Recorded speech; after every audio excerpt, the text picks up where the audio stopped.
ما بس لە مەکی و مەدەنی شيخنا شيخ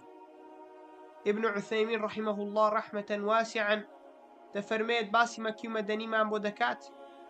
لو كذا فرمي كقرآن نزل القرآن على نبي صلى الله عليه وسلم بو كقرآن دابزي بو سر پیغمبري خواي گەورە بە پچران و بخلال چەندین ساڵ و ئەو سوورەتانەی دابەزین بۆ لای پێغەمبەری خواي گەورە صلى الله عليه وسلم زۆربیان أكثرها بالمكة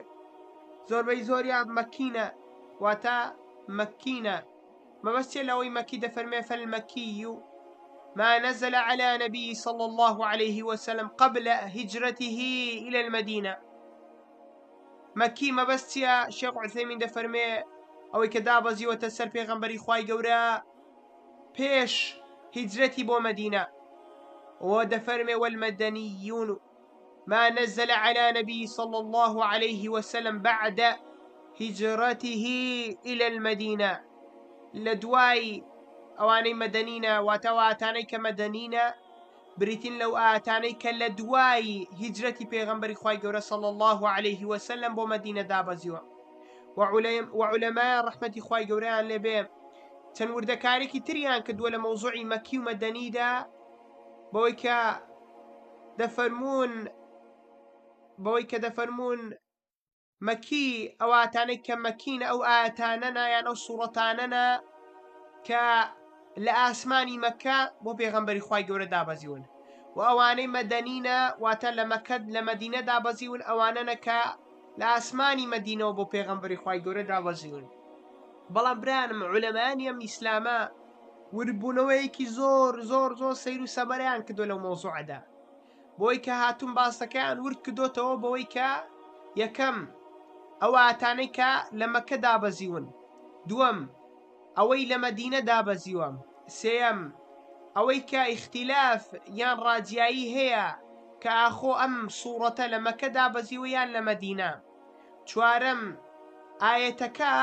آيتك لنا صورتك دا بلام آيتك مكية وأما صورتك مدنية وهمانا آيتك مدنية وصورتك مكية شاشم أوي لمكة نازل بوا بلام حكمكي هاوشوي حكمي مدنية وأوي لمدينة نازل وبلام حكمكي مكية وهروها أوي لمدينة دابزيوا وهاتو تخواري بلام لمكة درچوا وببيت وانا شوي لمكة دابزيوا بلام لمدينة دچيت لچوان دا واتا درچوا مسمان لچوان لچوازي گفتوگو دواني آتكان وأوي لمكة دابزيوا بلام براوا بو مدينة ولوي راگيندراوا وهروها يازديم أوي لمدينة دابزيوا براوا بو مكة راگيندراوا وأوي كبشو يانيش بروش دابزيوا يعني علماء تنانا تاتون السروي كأو آتاني كبشو دابزيون يانيش بروش وصورتانا وأوي بهاوين يان بزستان دابزيوا وتنانا داويك أواني كلمالو بونا يعني لسفر دابزيون همو يان زيان كدنو وردكاريكي زور يان تيكدوا وعامة دفرمون أواني أو صورتاني مدنين بالصورة ولو صورتانا تنيا دوازده صورتيان اختلافيان هي لسروي كمدينين يا مكينة وكو صورة يقلو صورتانا صورة إخلاص وفلق وناس هرسيكي دقريتوا وهروها سودك لسودكاني زانيني أو أتانك مكي ومدنين يعني إنسان سودكاني أمزان زورن شيخ عثيمين رحمه الله أو سوداني جا كدونوا بلان بوختو كرت أويكا إنسان تيجيشتن لمكي ومدني صورة كان وزانينيان آسان كاري دكا بو إنسان بو تيجيشتن وربونو لجياني بيغمبر ما صلى الله عليه وسلم وهروها بو تيجيشتن لا